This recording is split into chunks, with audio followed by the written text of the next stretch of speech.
Hello everyone, and welcome to the second part of me fanboying over the Final Fantasy XVI boss roster, while ranking them in order of quality. The first video showed us taking on most of Valisthea's aggressive wildlife, some robots, 3 powerful humans, 2 icons, and a god. What a lineup we've had already, and we're only just now entering the top 10 best in the game. This video is going to be a long one, so let's just get into it without any further ado. Number 10, Infernal Clive.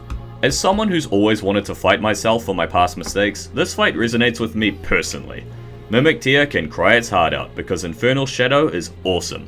He fights like you, chaining together your melee combos, lunges or fireball attacks, and you can teleport around the arena.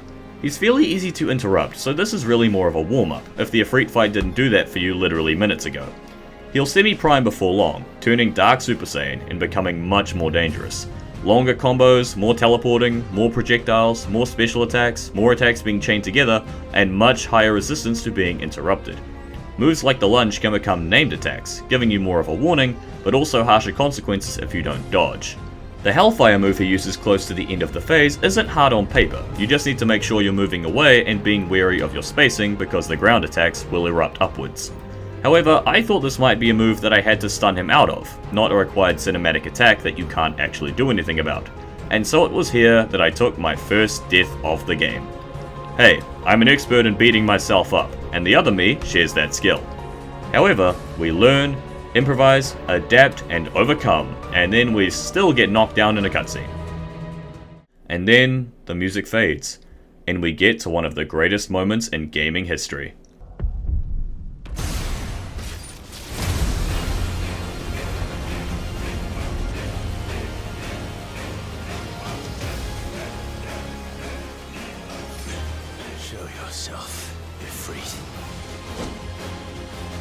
This moment gave me chills, ironic considering all the fire. At this point, you can't lose. Bust out every move you have, enjoy the flaming spectacle before you, and beat down the shadow. Finishing him off in the Ifrit QTE section is a formality, and it's a very memorable way to cap off this incredible duel of self-reflection. Number 9, Typhon. Typhon has to be one of the biggest what the fuck moments I've had in gaming history. We destroy the first Mother Crystal, big W. And then this thing starts crawling out of a void left behind.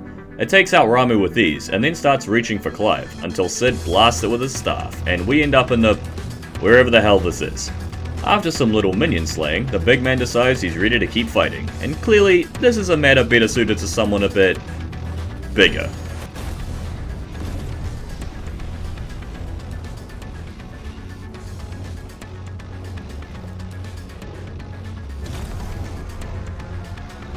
For the first time in the game, we truly have control of Ifrit, and it's just as fun as you'd imagine. Just look at these damage numbers. Ifrit attacks, he dodges, he jumps, and enemy steps just like Clive. You can jump in and control him well within moments, though exploring the depth of his moveset will take time, and Typhon makes a good target to get started practicing. He's mainly limited to slow melee strikes that you can dodge with ease, but he will occasionally throw up a wide AoE with you in the center, which you can use your new wildfire power to avoid. After beating Typhon down, he performs a fusion dance with all of him, and turns Super Saiyan, or at the very least, blonde and much bigger, and with an extra set of arms, the better to beat you with. His attacks diversify from this point out, with many more kinds of energy balls and blasts, different melee strikes, and a fun attack called the Demon Wall, requiring you to wildfire to the gaps in order to avoid damage, and the timing is pretty tight. Typhon is a fantastic first icon battle, and it's even better on Final Fantasy mode, mainly because you have access to all of Ifrit's powers at this point, and Typhon's aggression is much higher. The ending cinematic isn't the most absurd one in the game, trust me, but it's still utterly jaw-dropping, especially the first time you see it. Ifrit creating a fiery spirit bomb, withstanding dozens of energy blasts, and then punching the ball right into Typhon's face is incredible, and a perfect way to win this fight. Number 8, Bahamut. Behold, the winner of the overall most impressive spectacle fight in the game, at only number 8 on the list overall. I'm sorry to the 7 fights better than Bahamut, but you really can't top a space battle between a godly dragon and an unholy demon that risks the scorching of the entire planet in terms of something to look at and admire. I'm getting ahead of myself though. The Rosfield brothers are finally reunited after 18 years, though catching up will have to wait, seeing as Bahamut is on a bit of a late night bender.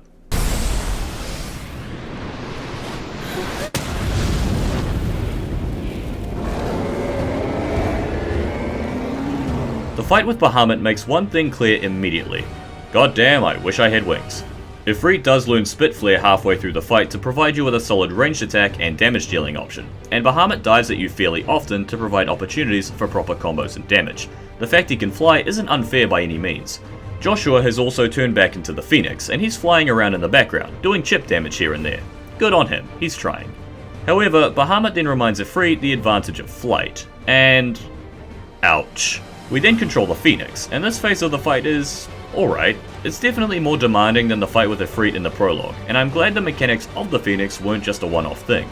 But this still isn't the most fun thing in the world to actually play.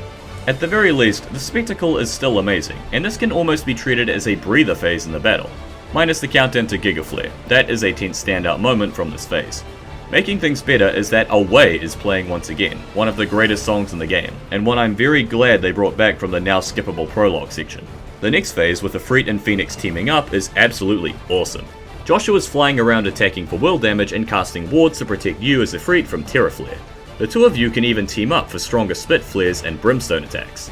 Again, Bahamut will turn this into a metaphorical bullet hell, and his melee attacks are much more intense and fast, but nothing here is unfair or stupid. We take Bahamut down, and the fight ends with a triumphant showing of teamwork. That was a long and intense battle, my god, but definitely one well worth a spot this high up on the list. Wait a minute, where's the victory noise after we won? There's supposed to be a victory noise. Oh bloody hell, Bahamut's on the crystals. Goddamn PEDs. Don't worry, we'll just break out the fusion dance. Ifrit and Phoenix fuse into Ifrit Risen, and man, he looks so badass. This was another what the fuck moment in the game for me, but unlike the feeling of dread I got when facing Typhon, this gave me a feeling of sheer power and excitement. Rocketing up to space to continue the fight is such a damn rush, you feel so strong. Ifrit Risen is just like Ifrit, but stronger, and Jump is replaced with Lightspeed, allowing you to close distance immediately to your target for another powerful attack or to keep up momentum. You're also now flying, meaning a lot more freedom of movement, which can take a bit of getting used to, seeing as this is your first time ever doing it. Bahamut's attacks in this phase are incredibly flashy. If you can think of a possible way to fire Holy Light with the fury of a god, he can probably do that. And of course, in the final part, he calls upon the power of Donald Duck to cast Zeta Flare, an attack that would burn the world. However, we have enough firepower to break through it, and to finally break through him. Bahamut as a fight is very long, and it takes place at the end of the longest stage in the game, but it's awesome enough to keep you engaged the entire way through. Make no mistake, Bahamut is only at number 8 on the list due to the sheer quality of everything else yet to come.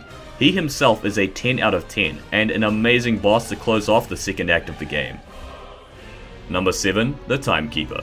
An unexpected surprise, but a very welcome one.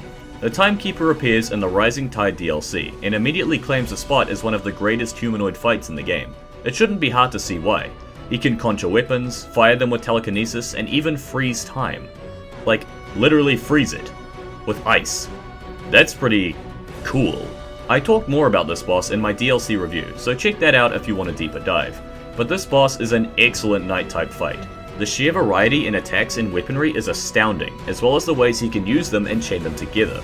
Melee, AoEs, and projectiles all blend together into a beautiful dance, and the moments he freezes time work very well, seeing as they're both an indicator of impending doom and a chance for your mind to reset and refocus. His attacks are very heavy, and he has some terrifying moves, such as a move where he surrounds you with weapons all over and fires, which can be a one-shot if you're caught. He also has a low health last resort type phase similar to Last Dance from Svarog, where he freezes time and summons his entire arsenal, and he's even immune to permafrost while he does this. This is probably the closest we'll get to a full strength dominance of Shiva fight, seeing as Jill is now on our side and she was weakened during her earlier fight with us. The Timekeeper is brilliant and the best Clive fight in the Rising Tide DLC by a long way. Number 6, Benedicta. Benedicta is one of the earlier bosses in the game, and was probably the one to make you go, wow, this game is seriously good. Aside from not using Ifrit or having a unique music theme, Benedicta contains everything good about this game's bosses. Intense QTEs, quality mechanics, defined character, impressive spectacle, she has it all. When she semi-primes, the sheer variety in her wind attacks and talon swipes are admirable, and again, this is the first truly big boss fight of the game. She brings a lot to the table, especially the claws of Garuda, without it ever feeling overwhelming, even for a newer player. It's very well balanced, especially as you would only have access to Phoenix here on your first playthrough, so your abilities are limited, and it still turns out very fun. Of course, it's even better on higher difficulties, when you have more icons to play with. The pace of this fight is helped along by the game staggering her after most of your cinematic clashes, letting you up your damage and not making it feel too long or dragged out. The thing that really makes Benedicta stand out to me are the cutscenes. Yes, the gameplay is spectacular, but these cinematics are chef's kiss.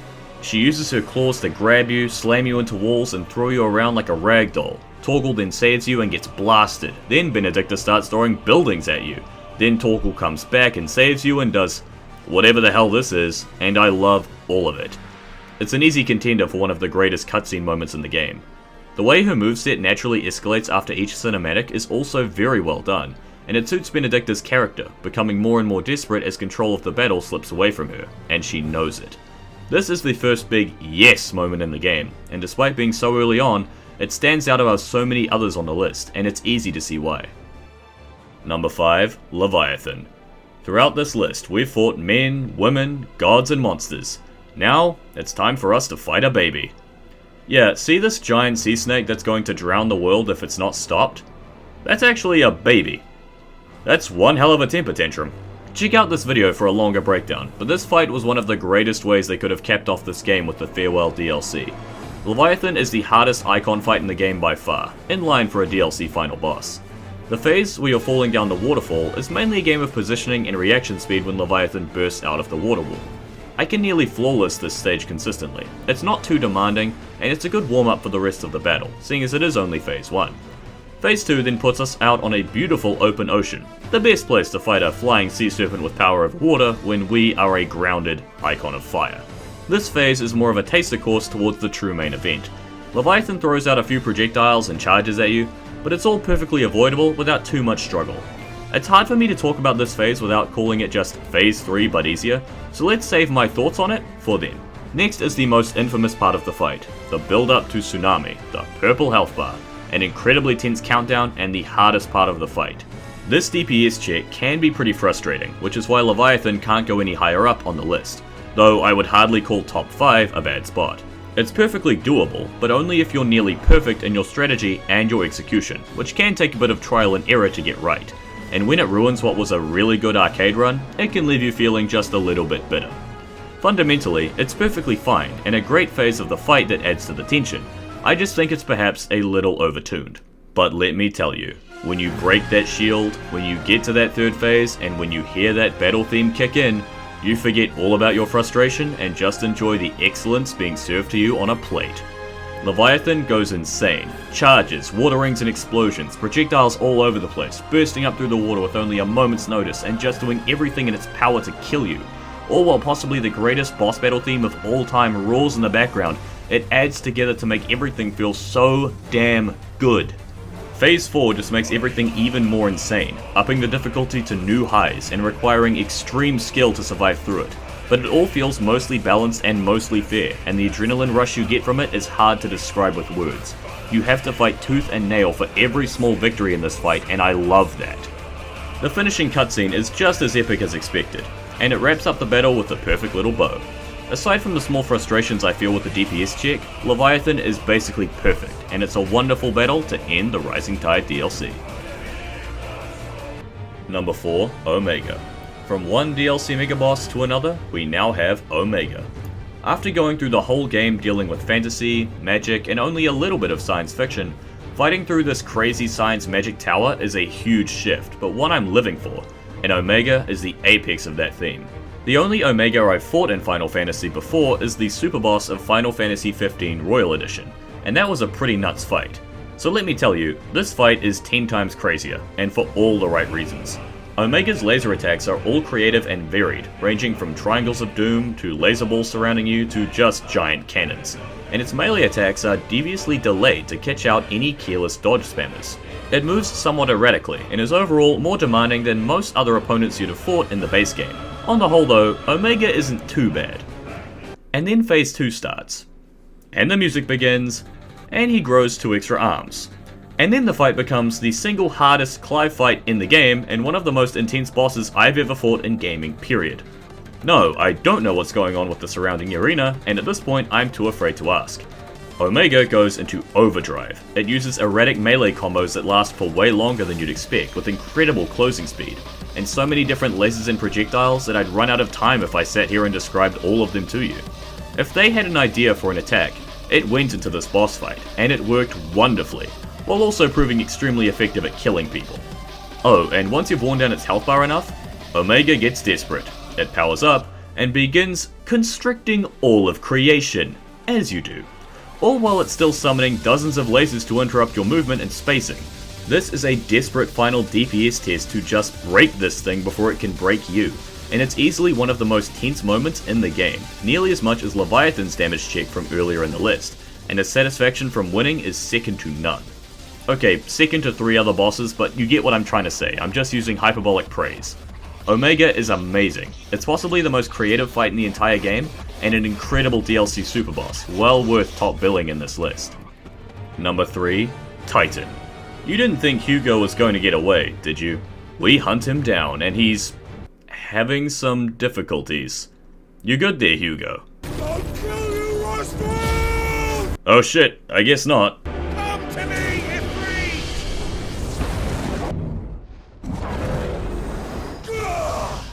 The first phase against Titan is a lot of fun. You've already played as Ifrit twice by now, but this is the first time you've fought something this much bigger than you. Titan lumbers around the arena, attacking you with various punches as well as elemental earth attacks, all of which are fairly intimidating due to the sheer scale. But your speed is enough to compensate for this. Midway through the fight, we unlock the Brimstone ability, which is either an AoE explosion or a shield which then leads into an AoE explosion. It's incredibly useful if you're in a tight spot or just want to lay on a little bit more damage. After we suplex Titan using only our tail, he begins to realize he's in trouble and remembers the ancient wisdom of, "You're not yourself when you're hungry."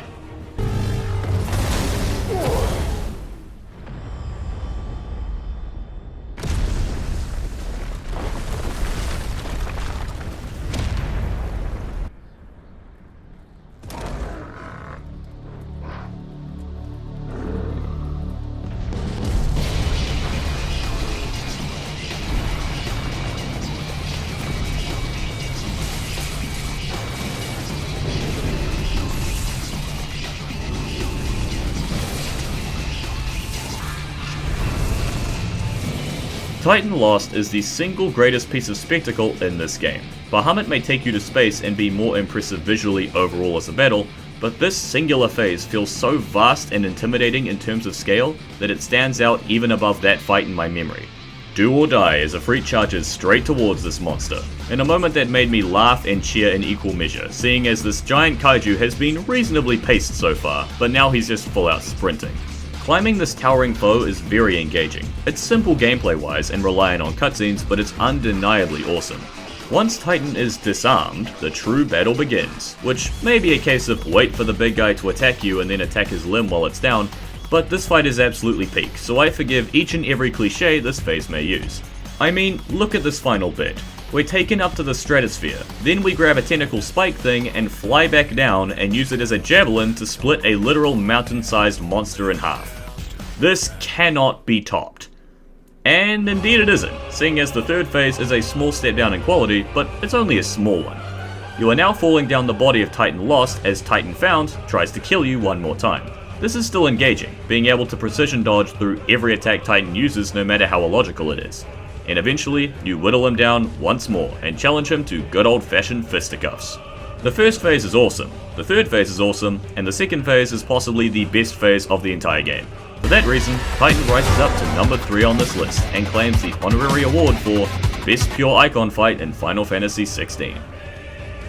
Number 2, Barnabas.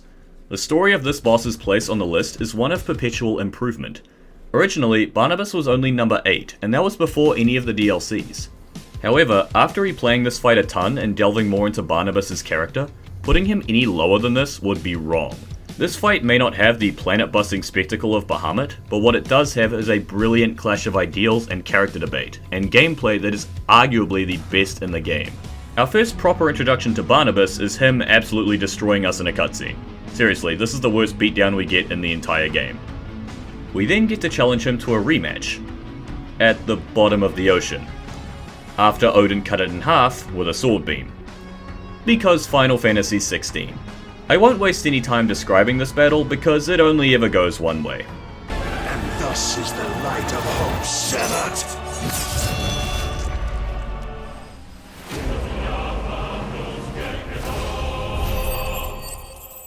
After Jill entrusts us with her ice powers and we do a few more side quests, we find Barnabas on top of a massive tower. And it just so happens to be nighttime. And it's raining. I smell an awesome final duel approaching.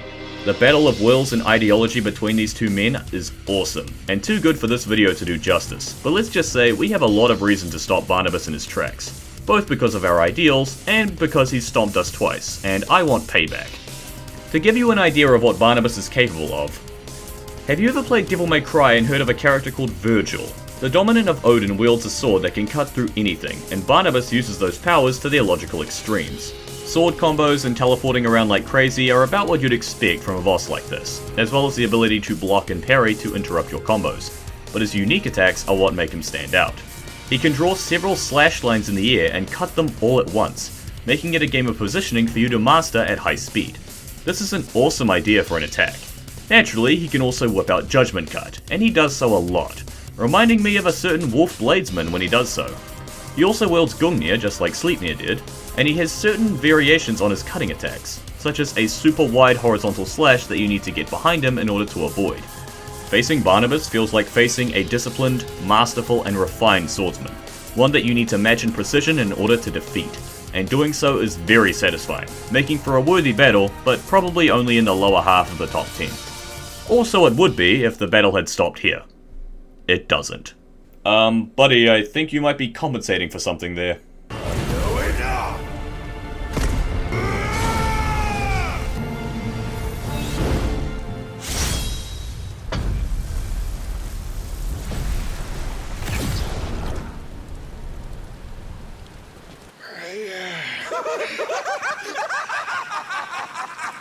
Okay, the joke wasn't that funny. Oh my god. Barnabas goes nuts, having gotten really excited about finding a worthy opponent, and the final phase of this fight reflects that perfectly. Gone is his stoic calmness, replaced with an unrestrained lust for battle that I am an enormous fan of. He gets a bigger sword and summons the ominous purple bar, one that isn't too hard to deplete, but every close call I've had with it has been nerve-wracking, and I'm fairly certain that this is an instant kill attack if it goes through. Once his bar is broken, he goes blue and glowy and gets even bigger, and that's when you really know things are getting serious. I'm amazed how a dominant who, powers of darkness aside, has one ability: to cut really, really good. And yet the team turned him into a boss this fun and varied to fight against. He's swinging around a giant greatsword now for some of his attacks, the Lord's Measure is more dangerous than ever with many more slash lines, and then he just straight up primes again for Woden Werte Woes. This attack sequence is one of the coolest in the entire game. You're forced to stare down this giant icon as normal Clive, all while he swings a sword the size of a large building at you. Admittedly, it isn't the hardest thing in the world to avoid, but the spectacle carries this sequence, and if you do get hit by the sword, you will be feeling both very silly and very close to dead. Of course, Barnabas will then follow this up with turning into a flying Beyblade. What even is this battle? How did they think this up? Because I want whatever they're having. Barnabas is an incredible part of this game, and mechanically one of the best bosses I've ever fought, period, let alone just in Final Fantasy XVI. This fight is just the right length, it keeps things fresh, and the final phase and music are among the best of all time. It could easily be number one, if not for one final entry on this list. And you know what? I think Barnabas would like it that way. But let me tell you, as duels go, this is one to remember for eternity.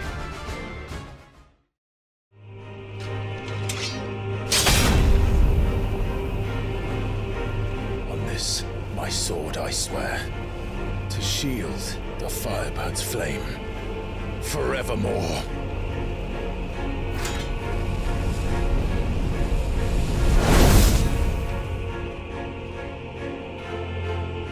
Number 1, Ultim Malus.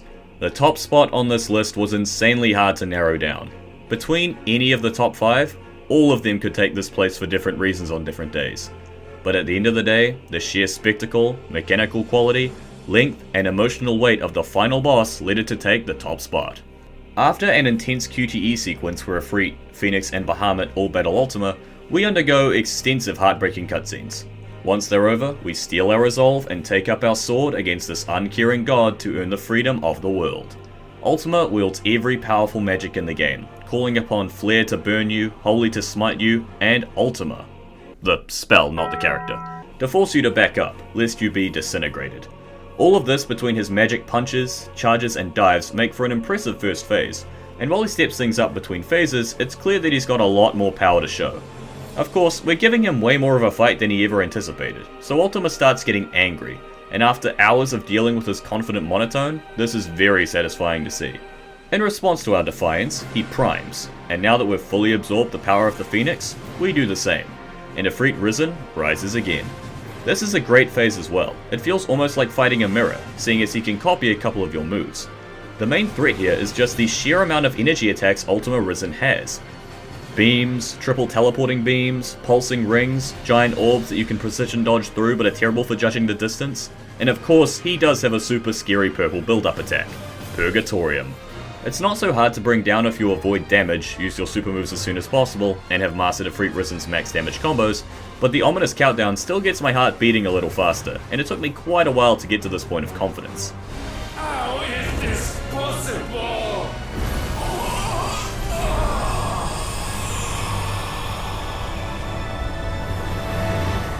After thwarting him here, we get to the next phase, and it's here where the fight truly shines.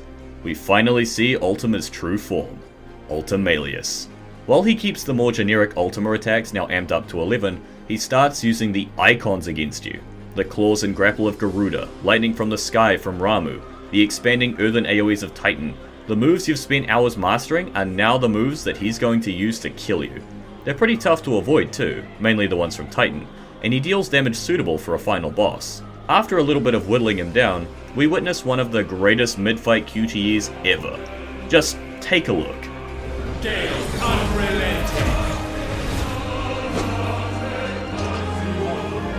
Garuda!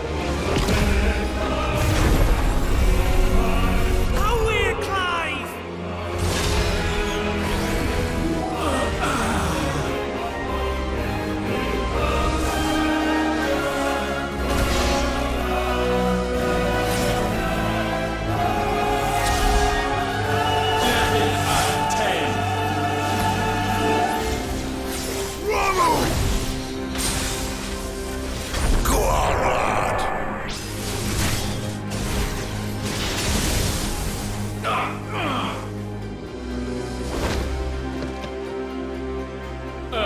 Unyielding. Titan!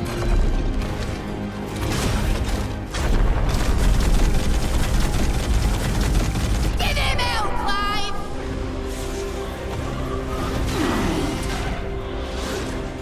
When I first saw this, I was audibly cheering. Once this is over, Bahamut, Shiva and Odin are his icons of choice. Hey, check it out, he can only use 3 icon powers at a time, just like you. Isn't that convenient? Or maybe he's just playing fair. Sweeping Kamehamehas of light from Bahamut, icy projectiles and area denial from Shiva, and more of Barnabas' awesome severance attacks are on the menu today. All of which are harder to deal with than before, as they should be. And of course, the QTEs continue.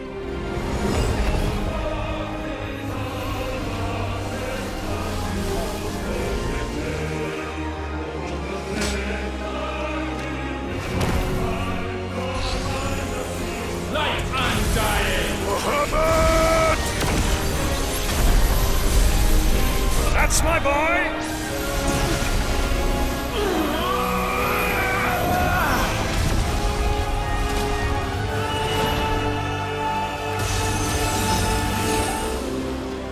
Ice unfeeling!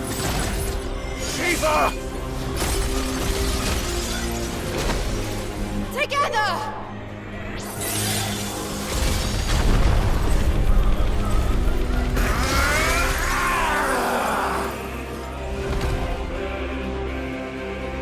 Darkness unending.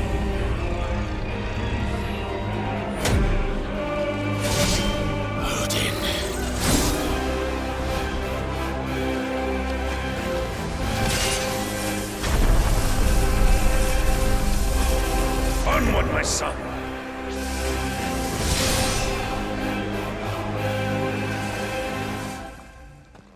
At this point, Ultima is absolutely losing it, and as far as the base game is concerned, there's only one icon left that he hasn't used. Mine are the eyes that look down upon you all! The symbolism and parallels here are awesome from a character standpoint. While Clive's limit break was about accepting the truth and becoming stronger no matter how painful it may be, Ultima's limit break is him fully backing his own delusions, his fantasy, and it's up to us to make sure it's his final one. The Phoenix phase is the most intense part of the fight by far, with several moves we've never seen before from us or him. He'll call down meteors, send you flying into the air, and summon a giant blue fire spirit bomb that'll cause random eruptions around the arena after it lands for quite a considerable amount of time. It's a lot to deal with, but it all feels very fair, well designed, and just plain incredible. After one final clash of icon against icon, with the power of Joshua, we strike Ultima down, whereupon Clive continues to tear apart his flimsy mindset. Man, the talent this guy has for giving speeches. I'm feeling motivated and I'm just the one playing a video game. This final phase is a formality. Ultima is weak. He's slow. He's desperate. He's been beaten and he knows it. He can't even cast Ultima anymore. That's how badly he's lost. Clive then drops the hardest line in the game and launches one final attack. The only fantasy here is yours. And we shall be its final witness.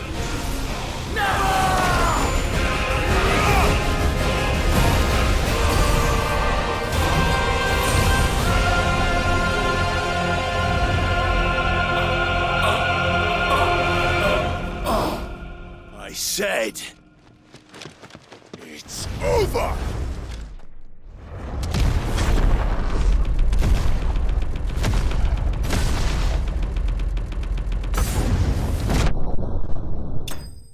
This is peak Final Fantasy. This is peak fiction. This is a perfect final boss, and I'll shout that from the heavens. Ultima may have lost his throne atop the world, but he can stand proud as the best boss in Final Fantasy XVI and one of the greatest bosses of all time. And thus did our journey end. Thank you all so much for watching this two-part boss ranking series. This was a lot of work to record and edit, but I hope you're satisfied with the final product, because I sure am. I feel like a broken record at this point, but I love Final Fantasy XVI so much, and I'm always happy to have more excuses to talk about it. The boss roster is incredible.